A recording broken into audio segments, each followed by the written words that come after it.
नमस्कार दोस्तों, मैं दिव्यांश आप सभी का स्वागत करता हूं आपके अपने चैनल द एग्जाम्स अड्डा में। उम्मीद करता हूं कि आप सभी लोग सकुशल होंगे। डेली करंट अफेयर्स की आज की सीरीज में आप सभी का विशेष स्वागत है। आज हमारी डेली करंट अफेयर्स की नई सीरीज की पहली क्लास है जो मैं ले रहा हूं। सविता मैम की थोड़ी सी तबीयत खराब है, जब तक वो सही नहीं होती तब तक मैं क्लास को लूंगा और इसके बाद सविता मैम ही इस क्लास को कैरी ऑन करेंगी। तो चलिए आज के सेशन को स्टार्ट करते हैं और देखते हैं कौन से इंपॉर्टेंट क्वेश्चंस हैं जो आगामी एग्जाम्स में आपके लिए बहुत महत्वपूर्ण है। चाहे आप उत्तर प्रदेश अधीना सेवा चयन आयोग के एग्जाम्स की तैयारी कर रहे हो, चाहे आप उत्तर प्रदेश पुलिस की तैयारी कर रहे हो, आपका रेलवे का एग्जाम्स लगाओ, स्टेट गवर्नमेंट का कोई एग्जाम हो, सेंट्रल गवर्नमेंट का एक एग्जाम हो, द एग्जाम्स अड्डा एक ऐसा प्लेटफॉर्म बनने जा रहा है जो हर एक एग्जाम का सिंगल सॉल्यूशन होगा और यहाँ पे पूरा स्टडी मटेरियल आप लोगों को फ्री में प्रोवाइड कराया जाएगा जिसकी कोई फीस नहीं ली जाएगी। हाँ, हम अर्न कहाँ से करेंगे उसके लिए आपको पीडीएफ बल्क बैचेस मिलेंगे जहां से आप पीडीएफ परचेस कर सकते हैं। वहां पे आप लोगों की केवल अर्निंग होगी, हमारी बाकी सब ये फ्री रहेगा। ठीक है, अगर आप किसी भी एग्जाम्स की तैयारी कर रहे हो, चाहे आपका जो भी एग्जाम्स लगा हो, चाहे यूपी ट्रिपल एससी का एग्जाम्स हो, चाहे एसएससी का एग्जाम्स हो, ये नई क्लासेस हैं जो जल्द ही आने वाली हैं। जल्द का मतलब है कल से, मंडे से आपको देखने को मिल चुकी हैं। तो चलिए सेशन को स्टार्ट करते हैं और देखते हैं आज हमारा पहला क्वेश्चन। हमारा पहला क्वेश्चन है, हाल ही में अंतरराष्ट्रीय शून्य अपशिष्ट दिवस कब मनाया गया है? अच्छा, इंटरनेशनल शून्य अपशिष्ट दिवस ये कब मनाया गया? चार ऑप्शंस दिए गए हैं, चार ऑप्शंस के आप जवाब दे सकते हैं जब तक हम लोग इसको एक्सप्लेन करते हैं। वैसे जैसे कि आपको हमारे रूल्स पता ही होंगे कि चार ऑप्शंस में से जो सबसे ज्यादा सही जवाब देता है उसके जवाब को पिन किया जाता है लास्ट में। अब देखिए, अंतरराष्ट्रीय शून्य परिशिष्ट दिवस जो है, इसका मतलब क्या है? इंटरनेशनल जीरो वेस्ट डे ये मनाया कब जाता है? 28 मार्च को मनाया, 30 मार्च को मनाया, 29 मार्च को मनाया जाता है। इसकी शुरुआत होती है 14 दिसंबर सन 2022 को। सन 2000 सॉरी 22 था, मैं लिखने में थोड़ा सा एरर कर गया, मैं 2002 लिख रहा हूँ। ठीक है, 14 दिसंबर सन 2022 को यूएन असेंबली ने एक घोषणा की कि अब हम लोग जीरो वेस्ट डे मनाएंगे। जीरो वेस्ट डे का मतलब क्या है?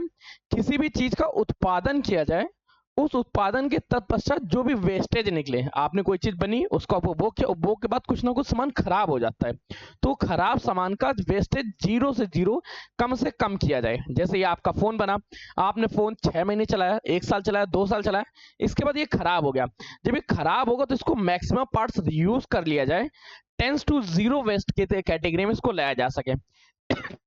इसी क्रम में 14 दिसंबर 2022 को यूएन असेंबली ने या संयुक्त राष्ट्र महासभा की 17वीं बैठक हुई थी जहां पे इसकी घोषणा की गई थी कि प्रत्येक 30 मार्च को यह दिवस मनाया जाएगा।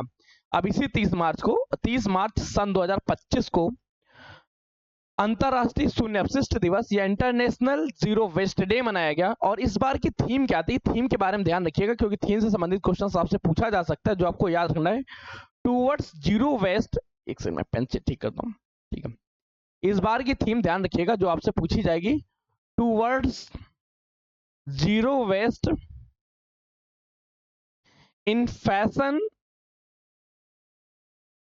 And textiles.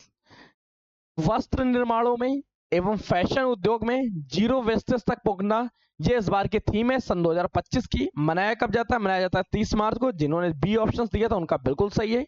नेक्स्ट क्वेश्चन को स्विच करते हैं, देखते हैं अगला क्वेश्चन क्या। अगला क्वेश्चन पूछ रहा है, हाल ही में प्रधानमंत्री मोदी जी ने कहा माधव नेत्रालय प्रीमियम सेंटर की आधारशिला रखी? अच्छा, ये माधव नेत्रालय प्रीमियम सेंटर की चर्चा करें, सबसे पहले ध्यान रखो ये माधव नेत्रालय कहां बनाया गया है। माधव नेत्रालय की चर्चा करें तो ये आई से संबंधित है, नेत्र से संबंधित होंगे। इसकी जो मुख्य बिल्डिंग थी वह सन 2014 में निर्मित हुई थी।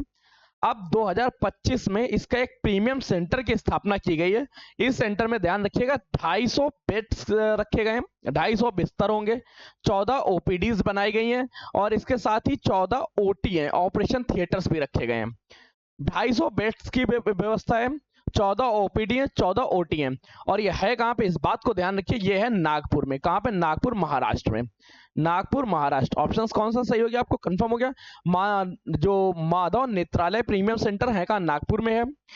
इसकी जो मुख्य बिल्डिंग थी उसकी स्थापना सन 2014 में हुई थी। 14 के बाद वर्तमान समय 2025 में नरेंद्र मोदी जी ने इसका एक प्रीमियम सेंटर की स्थापना की है। ये प्रीमियम सेंटर गरीबों के लिए व अमीरों के लिए दोनों तरह कार्य करेगा, मतलब फ्री बीस पे भी काम करेगा और पेड सर्विस भी प्रोवाइड करेगा। इसमें 250 बेड है, 250 बेड्स की सुविधा उपस्थित है, 14 ओपीडी है और 14 ओटी है। अब चर्चा करते हैं अगला क्वेश्चन क्या। अगला क्वेश्चन ध्यान से देखो और पढ़िएगा। हाल ही में केंद्रीय कर्मचारियों को डीए में कितने प्रतिशत की वृद्धि की गई है? डीए जो होता है ये महंगाई भत्ता होता है। क्या है? महंगाई भत्ता। एक क्वेश्चन इस तरह से भी पूछा जाएगा, महंगाई भत्ता में कितने प्रतिशत की वृद्धि की गई है? 3%, 2%, 5% या इनमें से कोई नहीं। अगर हाल ही में क्वेश्चन पूछ ले तो ध्यान रखो, अभी कुछ दिनों पहले की बात है कि अक्टूबर 2024 की जब 3% की वृद्धि की गई थी और ये महंगाई भत्ता 50 से 53% हो गया था। अब अप्रैल के महीने से और वृद्धि कर दी गई और वो की गई है 2% की, तो अब ये कितना हो गया? 53 से 55% हो गया महंगाई भत्ता। वर्तमान समय में महंगाई भत्ता कितना? वर्तमान समय महंगाई भत्ता 5% है, वृद्धि कितनी हुई? 2% की। ऑप्शन नंबर क्या रहा इसका? ऑप्शन नंबर बी सही हो गया। आपने सही जवाब दिया है, बिल्कुल सही। अगले क्वेश्चन को स्विच करते हैं, देखते हैं क्या अगला क्वेश्चन आपसे पूछ रहा है। हाल ही में बहुराष्ट्रीय संयुक्त हवाई अभ्यास इनिकॉस 25 किस देश में शुरू किया गया? अब देखो इनकॉस 25 है क्या? सबसे पहले 4 ऑप्शन दिए गए, एबीसीडी में आप लोग जवाब देना शुरू कर दीजिए। जो सबसे ज्यादा सही जवाब देगा उसके जवाब को पिन किया जाएगा। पिन करने वाली सुविधाएं प्रारंभ है और यहाँ ये हमेशा हर एक वीडियोस में जारी की जाएंगी। अरे इनकॉस 25 की चर्चा करें तो इसके बारे में ध्यान रखो, है क्या? ये वायुसेना का अभ्यास है। किसके द्वारा? वायुसेना का अभ्यास है और इसमें 15 देशों ने भाग लिया। 15 देश में से कौन से थे? भारत ने भाग लिया, अमेरिका ने भाग लिया, भारत ने भाग लिया, अमेरिका ने भाग लिया और इजराइल ने भाग लिया। ये मुख्य है, इसके अलावा 15 देश हैं। मतलब ये 3 के बाद 12 और देश हैं। ये हुआ कहां पे वो याद रखो। ये चलेगा भी 31 मार्च से स्टार्ट हुआ है और ये एंड होगा 11 अप्रैल तक। और वायु रक्षा को या एयर सिक्योरिटीज को और बेहतरीन बनाना इसका उद्देश्य है। यह प्रारंभ हुआ है मिस्र के एड्राविडा एयरबेस में। कहां पे? एड्राविडा एयरबेस। एड्राविडा एयरबेस है कहां का? एड्राविडा एयरबेस है मिस्र का। ऑप्शन नंबर क्या रहा? ऑप्शन नंबर सी सही रहा। आपने सही जवाब दिया है। आपके जवाब के साथ नेक्स्ट क्वेश्चन को स्विच करते हैं, देखते हैं कि अगला क्वेश्चन पूछ रहा है। हाल ही में केंद्र सरकार ओला और उबर जैसी सर्विस कौन सी शुरू करने जा रही है? अब देखो गवर्नमेंट जो है, भारत सरकार खुद का ओला और उबर बनाना चाहती है। अब गवर्नमेंट ओला उबर में होगा क्या? सबसे पहले तो सेफ्टी अच्छी रखी जाएगी, साथ में जो फेयर है, जो किराया है, इस किराया को कम किया जाएगा। जो उचित किराया होगा वही लागू होगा। इसमें कार भी आएंगी, बस भी आएंगी, टैक्सी भी आएंगी। इसके बाद ये रहेगा लास्ट मील तक का कनेक्शन गवर्नमेंट द्वारा प्रोवाइड कराया जा सकता है। आपके घर से लेके ट्रेन तक बैठाना, ट्रेन फ्लाइट से एक देश से दूसरे देश तक पहुंचाना, दूसरे देश की सरकार वहां तक पहुंचाना, फिर वहां से लेके लोगों को उनके घर उनके रूम तक पहुंचाना। कुल मिला के टोटल सेफ्टी, पूरी तरह सेफ्टी भी हो जाएगी, सिक्योरिटी भी हो जाएगी, फेयर भी मिनिमम हो जाएगा। इस योजना को क्या कहा गया? नमो टैक्सी, भारत टैक्सी, सहकार टैक्सी या इनमें से कौन सा नाम दिया गया? 4 ऑप्शन से जल्दी से कमेंट करिए कि इसका ऑप्शन नंबर ए सही होगा, बी सही होगा, सी सही होगा, डी सही होगा। ध्यान रखो इसका जो ऑप्शन है ऑप्शन नंबर बी सही हो गया। जिन्होंने सही जवाब दिया है उनको एक हार्ट मिलता है। अगले क्वेश्चन को स्विच करते हैं, देखते हैं नेक्स्ट क्वेश्चन पूछ रहा है। हाल ही में किस राज्य की पुलिस ने ईमेल के जरिए ईएफआईआर शुरू की है? वैसे ईएफआईआर की चर्चा करें, ईएफआईआर है क्या? सबसे पहले इसकी शुरुआत हुई थी केवल छोटी मोटी चोरियों जैसे मोबाइल चोरी, पर्स चोरी से संबंधित चीजों के, लेकिन वर्तमान समय में ईएफआईआर का दायरा बढ़ चुका है और ये किसी भी तरह से मेजर तौर पे तो दायर किया ही जा सकता है। वर्तमान में हाल ही की चर्चा करें तो हाल ही में जम्मू कश्मीर राज्य ने ईएफआईआर की सुविधा प्रारंभ की, अर्थात ऑप्शन नंबर यहाँ पे क्या होगा? ऑप्शन नंबर यहाँ पे सी सही होगा। अगले क्वेश्चन को स्विच करते देखते हैं, क्वेश्चन पूछ रहा है। हाल ही में किस राज्य में वेल्लूर गांव में सदियों पुरानी आत्मा पूजा अनुष्ठान के अवशेष मिले हैं? अच्छा, आत्मा पूजा है क्या? सबसे पहले ये समझो कि आत्मा पूजा क्या है।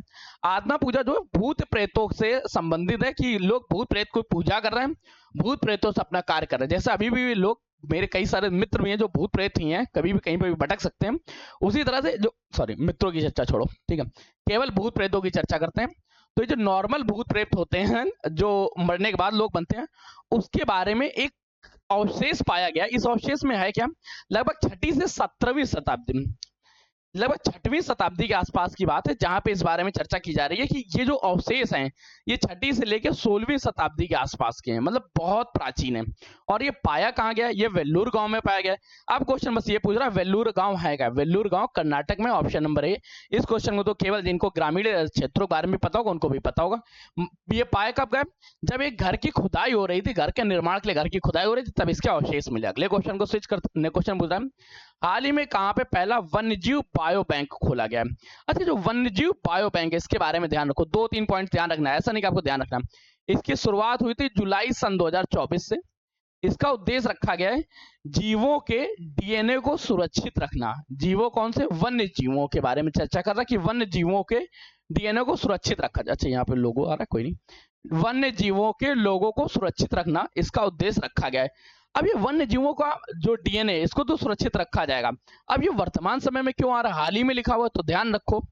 अभी 31 तारीख की बात है जब से ये कंफर्म हो गया है, और ये 23 प्रजातियों के 65 मतलब 23 प्रजातियां हैं और उनके 65 कैटेगरीज हैं। मतलब क्या बोलते हैं इसको, मैं सॉरी थोड़ा सा मेरा कंफर्मेशन नहीं हो पा रहा। ठीक है, देखो 23 प्रजाति हैं और इन 23 प्रजाति के 65 वैरायटीज हैं या 65 सॉरी ठीक है 23 प्रजाति के 65 जीवों के अंतर्गत या 23 प्रजाति के 65 डीएनए को सुरक्षित रखा गया है। और ये रखा कहां गया है? जुलाई 2024 में इसकी शुरुआत कहां से हुई थी? आपसे क्वेश्चन इतना सा पूछना चाहता है, जल्दी से आप लोग कमेंट करके बताइए। इसकी शुरुआत हुई थी दार्जिलिंग में। ऑप्शन नंबर क्या रहा? ऑप्शन नंबर इसका सी सही हो गया। अगला क्वेश्चन को स्विच करते हैं, नेक्स्ट क्वेश्चन पूछ रहा है आपसे। हाँ, इसकी स्थापना कब हुई थी? ध्यान रखो, इसकी स्थापना हुई थी जुलाई 2024 में। अभी ये 23 प्रजातियों के 65 जीवों के साथ ये कार्यरत हो चुका है। नेक्स्ट क्वेश्चन पूछ रहा है, हाल ही में एमपी ग्लोबल इन्वेस्टर समिट में कितने रुपए का निवेश प्राप्त हुआ है? एमपी में ग्लोबल इन्वेस्टर समिट हुआ और इसमें 26.6 ट्रिलियन निवेश प्राप्त हुआ है। ये भारत में आके भारत के व्यापार को सुजग करेंगे। ऑप्शन नंबर क्या रहा? ऑप्शन नंबर बी रहा। अगर भारत के ईज ऑफ डूइंग रैंक में थोड़ा सा और इंप्रूवमेंट हो जाए तो भारत इससे ज्यादा अच्छा कर सकता है। नेक्स्ट क्वेश्चन देखते हैं। अगला क्वेश्चन पूछ रहा है, हाल ही में रेल मंत्री ने एशिया की पहली हाइपर लूप प्रतियोगिता का समापन कहां किया है? अच्छा, रेलवे मंत्री कौन है करंट टाइम में? रेलवे मंत्री है करंट टाइम के अश्विनी वैष्णव। तो इनका नाम मत भूलिएगा, अश्विनी वैष्णव। अब अश्विनी वैष्णव ने इसका प्रारंभ कहां पे किया गया वो आप ध्यान रखिएगा। बस इतना सा ऑप्शन पूछ रहा है आपसे, कहां पे प्रारंभ किया गया? जल्दी से आप लोग कमेंट करके बताइए। देखिए आपके पास 4 ऑप्शन है, चारों ऑप्शन को देखने के लिए ABCD 4 ऑप्शन दिए गए। जो सबसे ज्यादा सही जवाब देगा उसका ऑप्शन सही माना जाएगा। और इसकी जो शुरुआत हुई है, इसका जो समापन हुआ है वो चेन्नई में हुआ। अर्थात ऑप्शन नंबर क्या रहा? ऑप्शन नंबर सी सही हो गया, चेन्नई। नेक्स्ट क्वेश्चन को स्विच करते हैं। अगला क्वेश्चन पूछ रहा है आपसे, हाल ही में राष्ट्रीय बागवानी मेला कहां आयोजित किया गया है? राष्ट्रीय बागवानी मेला का कहां पे आयोजन किया गया ये ध्यान रखो। अच्छा, बागवानी मेला है क्या? जो पेड़ पौधे हैं उनके विस्तार के लिए, उनके आदान प्रदान करने तो बागवानी मेला का आयोजन किया जाता है।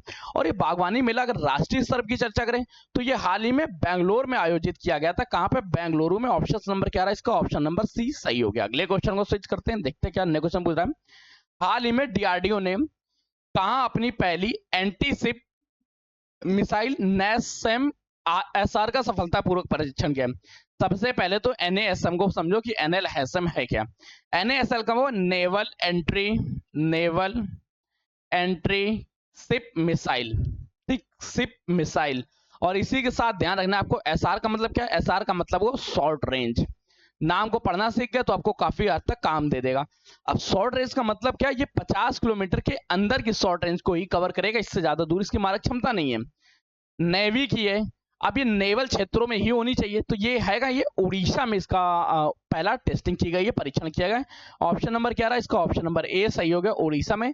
पूरा ध्यान रखो, उड़ीसा में NASM RSR या naval entry ship missile short range का परीक्षण किया गया, जो DRDO द्वारा डेवलप की गई है। DRDO क्या? Defence research development organisation. ठीक, अगले क्वेश्चन को स्विच करो और बताओ क्या है। अगला क्वेश्चन आपसे पूछना चाहता है, हाल ही में अनिल जोशी का निधन हुआ, वे कौन थे? अनिल जोशी कौन थे? अनिल जोशी कवि थे, साथ में निबंधकार थे, लेखक थे। ऑप्शंस क्या रहा? ऑप्शन नंबर इसका बी सही हो गया। इनका निधन कब हुआ था? मार्च में हुआ था। नेक्स्ट क्वेश्चन पूछ रहा है, हाल ही में यूक्रेन किस देश के साथ दुर्लभ खनिजों के उत्खनन सहित व्यापक आर्थिक समझौते पे हस्ताक्षर करेगा? अब देखो, आपने देखा होगा यूक्रेन के साथ रसिया की वार चल रही थी। अभी क्या होता था, यूक्रेन के खनिज और जो उद्योग हैं, जो वीट से उत्पादन होता है, वो सारा रसिया परचेस करता था। वार हुआ तो अब इनके तो परचेसिंग बंद हो गई। यूक्रेन को जरूरत है धन की, अब यूक्रेन किसी ना किसी को सेल करेगा। तो इस समय इस वार जोन के बीच में अपना से भेज के सामान को मंगाने की पावर किसके पास थी? अमेरिका के पास, या यहाँ पे एक नाम और दे दो, इजराइल के पास। इससे बड़े तो देश नहीं है जो कंप्लीट वार के बीच में अपनी शिप बेच कर सामान मंगा सकें। तो ये जब शिप भेजेंगे, इनके मध्य संधि भी हुई है, और वैसे रूस और अमेरिका यूक्रेन और रूस का वार भी शांत होने वाला है। हो सकता है समझौता हो जाए और पूरी तरह मैटर शांत हो जाए। पर ऑप्शन आपको यहाँ पे मिल गया, ऑप्शन नंबर क्या रहा, सी। अमेरिका ने इसके बारे में किया है कि रूस का जो उत्खनन होगा वो अमेरिका परचेज करेगा, सस्ते रेट में परचेज करेगा। और अंतरराष्ट्रीय स्तर पे एक बात यहाँ ध्यान रखिएगा, अंतरराष्ट्रीय स्तर पे कोई देश किसी का सगा नहीं है, केवल सब अपने बेनिफिट्स के लिए काम करते हैं। आपने एक बलबन की रणनीति पढ़ी थी इतिहास के बैच में। बलबन की रणनीति क्या थी, लौ एवं रक्त की नीति। इस बारे में समझिएगा, कार करिएगा। अगले क्वेश्चन को देखते हैं। नेक्स्ट क्वेश्चन पूछ रहा है, हाल ही में प्रधानमंत्री मोदी ने कहा एंडावास्टिस असम 2.0 शिखर सम्मेलन का आयोजन किया है।